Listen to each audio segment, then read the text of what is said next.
గద్వాల జనగామ జిల్లాలను ఏర్పాటు చేయాలని డిమాండ్ చేస్తూ కాంగ్రెస్ నేతలు చేస్తున్న 48 గంటల దీక్ష నేటితో ముగియనుంది. కాంగ్రెస్ నేతల రెండో రోజు దీక్ష వివరాలను మా కరెస్పాండెంట్ చంద్రశేఖర్ అందిస్తారు. ఓటీవీ చంద్రశేఖర్. రాజేశ్వరి, గద్వాల జనగామ జిల్లా చేయాలంటూ డీకేఆర్న పునర్లక్ష్మి చేస్తున్న దీక్ష రెండో రోజు చేరింది. అది ఈ రోజు దీక్షకు సంఘీభావంగా మాజీ రాజ్యసభ సభ్యులు విఎస్ తో పాటు అదేవిధంగా రాజ్యసభ సభ్యులు ఎంఏ ఖాన్ తో పాటు మల్లు రవి అదేవిధంగా మిగతా కాంగ్రెస్ కార్యకర్తలంతా కూడా మద్దతు తెలపడానికి వచ్చారు. మొత్తంగా ఆ దీక్ష రెండో రోజుకు చేరింది. ఈ రోజు సాయంత్రం కూడా దీక్ష విరమించి ఉన్నారు. ప్రస్తుతం ఇదే అంశంపై మనతో మాట్లాడడానికి డీకేఆర్ నగర్ మనతో ఉన్నారు. చెప్పండి మేడం, మొత్తంగా ఆ జిల్లాల వ్యవహారం సంబంధించి ప్రభుత్వం అనుసరిస్తున్న వైఖరి ఎలా ఉందని మీరు అనుకుంటున్నారు?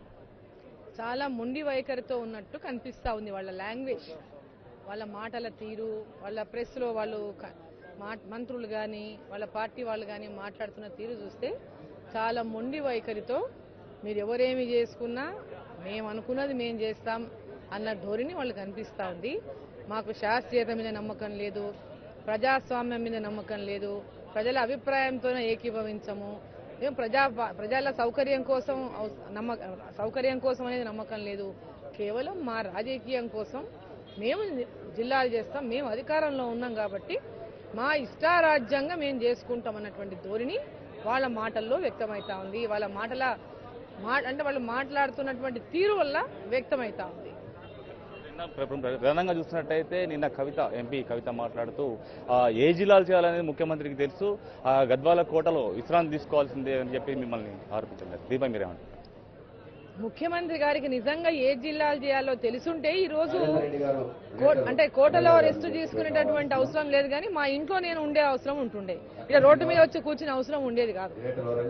కోటలో రెస్ట్ తీసుకోమంటుంది కవితమ్మ. కథ తెలియదు, కోట కథ. ఆ కోటకి ఏం సంబంధం ఉందని కోటలో పోయి రెస్ట్ తీసుకోమంటుంది? నేను ఒక మామూలు కాపుదారం కుటుంబంకి వెళ్ళి, ఒక వ్యవసాయ కుటుంబంకి వెళ్ళి వచ్చినటువంటి సామాన్య గృహిణిని, రాజకీయాలకు ప్రజల యొక్క ఆమోదంతోనే వచ్చిన. ఈరోజు ఆమె రెస్ట్ తీసుకోవాలి అంటే రెస్ట్ తీసుకోవడానికి ప్రజలలో ఉండేటటువంటి వాళ్ళు రెస్ట్ తీసుకోరు. మీకు రెస్ట్ తీసుకుని అలవాటు అయిపోయినట్టుంది. ఫామ్ హౌస్లలో ఉండేటటువంటి మీ నాయనకు చెప్పమ్మా, ఫుల్గా ఇప్పుడు వారానికి 4 రోజులు రెస్ట్ తీసుకుంటాడు, 7 రోజులు రెస్ట్ తీసుకోమని వారంలో మేమేమైనా వద్దన్నామా? నువ్వు మాకెందుకు చెప్తావు రెస్ట్ తీసుకోమని? ప్రజల యొక్క ఆకాంక్షల మేరకే జిల్లాలు చేయాలనేటటువంటి ఆలోచన మీ నాయనకుంటే, ఆ విధంగానే శాస్త్రీయంగా మీ నాయన ఈరోజు జిల్లాలు ఏర్పాటు చేసి ఉంటే, ఈరోజు అశాస్త్రీయంగా ఉందని నేను కానీ మా పొన్నాలక్ష్మి అన్న కానీ ఇట్లా రోడ్డు మీద వచ్చి కూర్చునేటటువంటి పరిస్థితి ఉండేది కాదు. మీరిచ్చినటువంటి అశాస్త్రీయతతోనే ప్రజలకు మీరు అంటే కలిగిస్తున్నటువంటి ఆందోళనతోనే ఉద్యమ బాట పట్టి రోడ్డు ఎక్కినాం.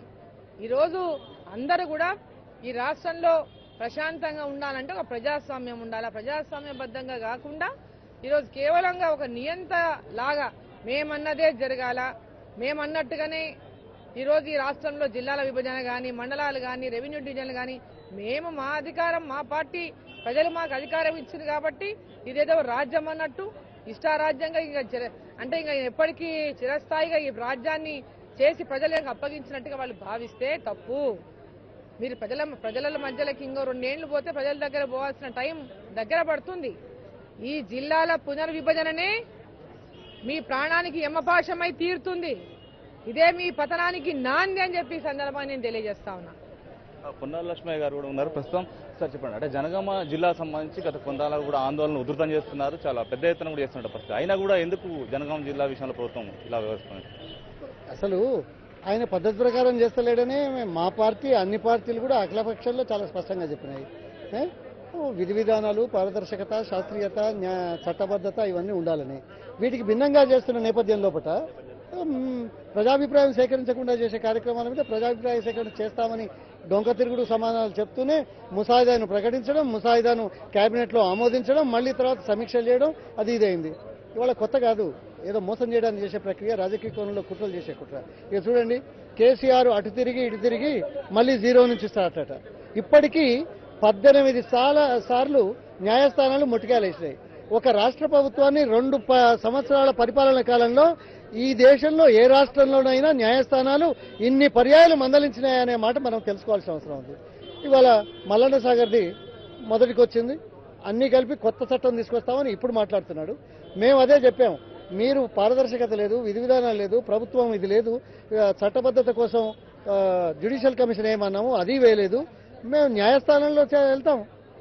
ప్రజల హక్కులు కాపాడడానికి, ప్రజల ఆకాంక్షలు నెరవేరడానికి, ప్రభుత్వ మొండితనాన్ని ప్రజల ముందు చూపెట్టడానికి న్యాయస్థానాల ద్వారా ముక్కులు రాయించే కార్యక్రమం చేస్తాం. ప్రధానంగా భవిష్యత్ కార్యాచరణ అంటే ఈ జిల్లాల విషయంలో ఎలా ఉండబోతుంది ఇది? ప్రజల మొదటి నుంచి మేము చెప్పిన విధంగా పార్టీ పరంగా, మా వ్యక్తిగతంగా మా ప్రాంతాల గురించి మేము మాట్లాడుతూ ఉన్నాం. ఈ పోరాటం జరుగుతుంది. కాంగ్రెస్ పార్టీ ఎప్పుడూ ప్రజల పక్షాన నిలబడ్డది. అధికారంలో ఉన్నా, అధికారంలో లేకపోయినా, ప్రతిపక్షంలో ఉన్నా ప్రజల పక్షాన నిలబడడానికి, ప్రభుత్వాలు ఏమరపాటున ఏకపక్షంగా నియంతలాగా చేసే కార్యక్రమాలను ప్రజలకు ముందుంచడంలో కూడా కాంగ్రెస్ పార్టీ ముందుంది. మంచి చేయమని కోరుతున్నాం.